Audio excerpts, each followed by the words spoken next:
Hello friend, જય શ્રી કૃષ્ણ અને હર હર મહાદેવ.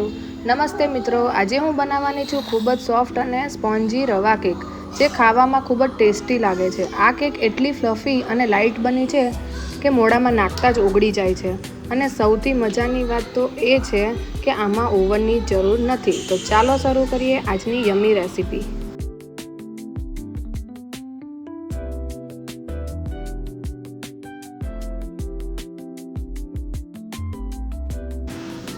તો અહીં એક બાઉલ લેવાનું છે, તેમાં 1.5 કપ જેટલો રવો એડ કરવાનો છે. એ રવો બારીક હોવો જોઈએ. જો બારીક ન હોય તો તેને મિક્સરમાં ક્રશ કરી અને બારીક કરી લેવો. ત્યારબાદ તેમાં 1.5 કપ રવો અને 1.5 કપ દૂધ એડ કરી ને બંનેને મિક્સ કરીને તેને 20 મિનિટનો રેસ્ટ આપવાનો છે.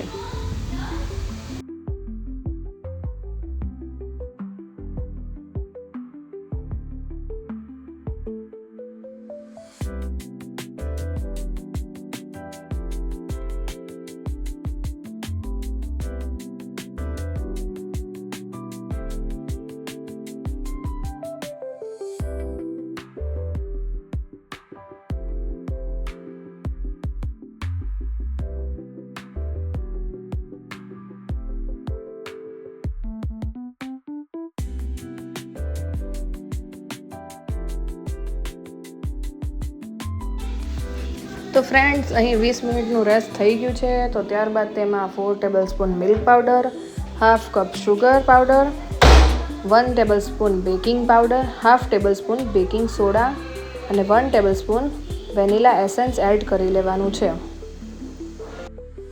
ત્યારબાદ તેને સરસ રીતે મિક્સ કરી લેવાનું છે.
તો આ બેટર સારી રીતે મિક્સ થઈ ગયું છે અને ત્યારબાદ તેને એક કન્ટેનર લેવાનું છે. તમારા મનગમતું કોઈ પણ શેપનું લઈ શકો છો. તેમાં હાફ જેટલું બેટર એડ કરી લેવાનું છે અને તેને 2 થી 3 વાર ટેપ કરવાનું છે, જેમાંથી તેમાં પરપોટા ના રહે અને કેક સરસ બને.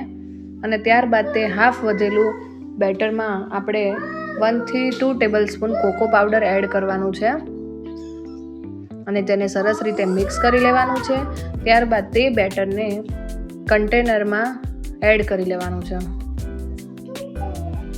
ત્યારબાદ તમારે કોઈ પણ એક કઢાઈ લેવાની છે, જેને 5 મિનિટ પહેલાં પ્રીહીટ કરી લેવાની છે.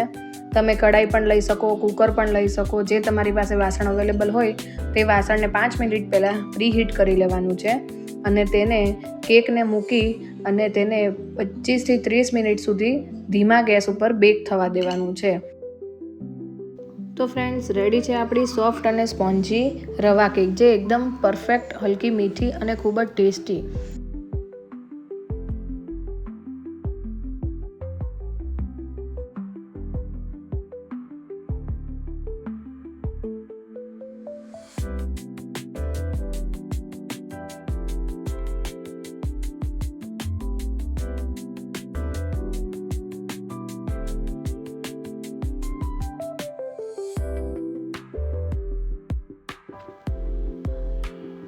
તો ફ્રેન્ડ્સ, આ કેકની ખાસ વાત તો એ છે કે આ મેંદામાંથી નહીં અને રવામાંથી બનેલી છે. તો તમે તમારા બાળકને ખવડાવી શકો છો.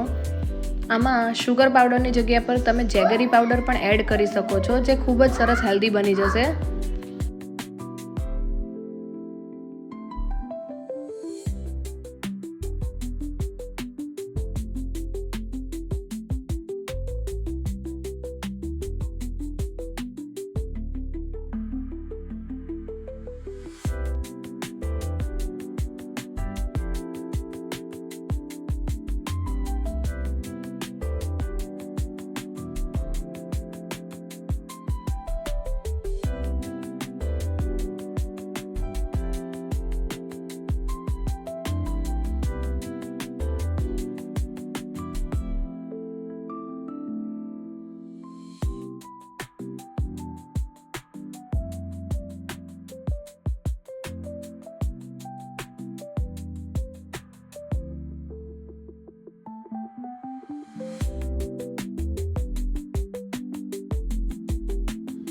આ રેસીપી મારા બાળકોને તો ખૂબ જ પસંદ આવી છે. તમે તમારા બાળક માટે બનાવજો અને જો તમારા બાળકને આ રેસીપી ગમી હોય તો મને કોમેન્ટ બોક્સમાં જરૂર જણાવજો. તમને આ વિડીયો ગમ્યો હોય તો લાઈક, શેર અને સબસ્ક્રાઈબ કરવાનું ભૂલતા નહીં. તો મળીએ આપણે નેક્સ્ટ રેસીપીમાં. અને જો તમને કોઈ રેસીપી જોવાની ઈચ્છા હોય તો મને કમેન્ટ બોક્સમાં જરૂર જણાવજો. તો બાય બાય. હર હર મહાદેવ.